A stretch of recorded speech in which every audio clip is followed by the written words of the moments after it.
Hello and welcome to my channel. In this video we will be looking at AQA Alevel Psychology 2024 Paper 3 Exemplar Answers for Relationships, which you need to know for AQA Alevel Psychology. I hope you enjoy this video and find it helpful. Let's get started. Please note that these answers have been produced with knowledge of the mark scheme but have not been approved by the mark scheme themselves. There are 3 assessment objectives, AOs, in psychology. In this video they are color-coded. AO1 Knowledge, purple. AO2 Application, blue. AO3 Evaluation, red and green. A psychologist studies the effects of using different social media platforms. There were 60 participants. The psychologist assigned the first 30 people on the alphabetical list of participants to Group 1 and assigned the remaining 30 people to Group 2. The psychologist asked participants in Group 1 to use a new social media platform over the course of a month. This platform promotes greater self-disclosure. The psychologist asked participants in Group 2, the control group, to use a different new social media platform over the course of a month. The platform does not promote self-disclosure. Question 1. One way of improving this study would be to use random allocation. Explain how random allocation could have been carried out. 3 marks. To improve the study, random allocation could have been implemented by assigning participants to groups using a random number generator or by putting all 60 names in a hat. The researcher would then pick out a name and allocate to Group 1. Then another name, then allocate to Group 2 and keep doing this until there are an equal number in both groups, 30 each. This method ensures that each participant has an equal chance of being assigned to either Group 1 or Group 2, minimizing potential bias. At the end of the month, the psychologist calculated the median number of social media friends for participants in each group. The results are shown in the following table. Table 2 Median number of social media friends for Group 1 and Group 2. Question 2. What conclusion could the psychologist make from the results in Table 2? Justify your answer. 2 marks. The psychologist could conclude that participants in Group 1, using the platform promoting greater self-disclosure, had a significantly higher median number of social media friends, 71, compared to Group 2, 42, suggesting that the platform's promotion of self-disclosure likely contributes to increased social connectivity among users. Question 3.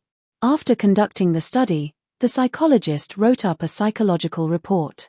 Which section of the psychological report should include information about how the participants were allocated to the 2 groups? 1 mark. The method section of the psychological report should include information about how the participants were allocated to the 2 groups. Question 4. Suggest 2 examples of self-disclosure that might have occurred in the social media communications of the participants in the study. 2 marks. One example of self-disclosure that might have occurred in the social media communications of the participants in the study might be sharing personal experiences or feelings, such as discussing challenges they face or expressing their emotions openly. A second example of self-disclosure that might have occurred in the social media communications of the participants in the study might be revealing personal opinions or beliefs on various topics, providing insights into their thoughts and values. Question 5. Discuss the matching hypothesis, 8 marks. The matching hypothesis is a psychological theory for physical attraction proposed by Walster et al., 1966, that suggests individuals are more likely to form and maintain romantic relationships with others who are similar to themselves in terms of physical attractiveness, intelligence, and social standing. According to the theory, people assess their own level of attractiveness and use this as a basis to select a partner who is approximately equal in desirability. Rather than always pursuing the most attractive individuals, people tend to make realistic choices, seeking partners they believe are within their own league to increase the chances of mutual interest and long-term relationship success. This is because individuals are influenced not only by who they desire, but also by who they believe will reciprocate that interest. The theory also suggests that well-matched couples, those who are similar in attractiveness and social desirability, are more likely to have happier and more stable relationships compared to mismatched couples. From an evolutionary perspective, this approach increases the likelihood of securing a mate and successfully passing on one's genes, since only pursuing highly attractive individuals, out of one's league, could lead to rejection and reduced reproductive success. A limitation of physical attractiveness as a factor affecting attraction in romantic relationships is that the matching hypothesis oversimplifies how relationships form. Hatfield et al., 2009, introduced the idea of complex matching, where people compensate for lower attractiveness with other traits like status or personality. This explains why some people form relationships with partners who differ in attractiveness, as other desirable qualities balance things out. Therefore, this suggests that physical attraction alone does not determine relationship formation and that other factors must be considered.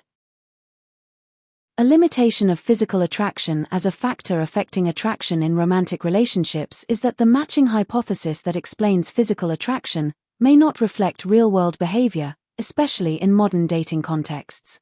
Taylor et al., 2011, found that participants on online dating platforms tended to pursue people more attractive than themselves, rather than matching based on similarity. This suggests that people do not always conform to the matching principle, particularly when they have access to a wider range of options. Therefore, the matching hypothesis may not fully explain romantic behavior in today's dating environments. Question 6. Outline and evaluate the role of sexual selection in human reproductive behavior. 8 marks. Through sexual selection, where competition for mates between individuals of the same sex affects the evolution of certain traits. Any physical traits that enhance reproductive success will gradually be passed down. Animals that possess features that make them look attractive to members of the opposite sex will compete members of the same sex. The mutation increases the animal's attractiveness to potential mates, which also increases the likelihood the animal will reproduce and pass on its genes. There are 2 types of sexual selection. Intrasexual selection refers to competition within one sex, typically males, for access to mates. This type of selection often results in male-male competition, where individuals with traits that improve their chances of winning these contests, e.g., strength, aggression, size, are more likely to reproduce. Over time, this leads to sexual dimorphism, physical and behavioral differences between males and females. Males often develop exaggerated secondary sexual characteristics, such as antlers in deer or large body size in gorillas, which signal their fitness to both rivals and potential mates. Intersexual selection occurs when one sex, usually females, chooses among potential mates based on certain preferred traits, such as physical appearance, displays of strength, or indicators of good health and genetic quality. This preference drives the evolution of traits that are deemed attractive or beneficial for offspring. New and Hammerstein, 1995, describe this in terms of a biological marketplace, where males offer genetic or resource-based benefits, and females choose based on the value of those offerings. Genes associated with attractiveness thus become more saleable, increasing their representation in the population over time. A strength of sexual selection theory is that it has cross-cultural support. Buss, 1989, conducted a study across 37 cultures with over 10,000 participants and found consistent patterns in mate preferences. Males valued youth and physical attractiveness, while females prioritized resources and strength. These patterns align with evolutionary principles suggesting that humans seek mates who maximize their reproductive success. Consistency across cultures strengthens the universality of the theory, indicating that mate preferences may be biologically ingrained. This suggests that evolutionary mechanisms may play a fundamental role in shaping human behavior across diverse environments. A limitation of sexual selection theory is that it relies heavily on self-report methods. Buss's study used questionnaires which may be misunderstood across cultures or suffer from translation issues. This reduces the internal validity of the findings, as the responses might not accurately reflect true mate preferences. If the methods are flawed, the conclusions drawn about universal mate preferences may be questionable. A limitation of sexual selection theory is that it is deterministic. It assumes that mate choices are genetically programmed, ignoring human free will. Even Buss's study showed both genders ranked kindness and intelligence highly, traits not strictly related to reproduction. This suggests that people actively choose partners based on personal and moral values, not just biological urges. Therefore, the theory lacks nuance in accounting for human agency. Thank you for watching. If you have enjoyed this video, please like and subscribe for more content like this. Bye.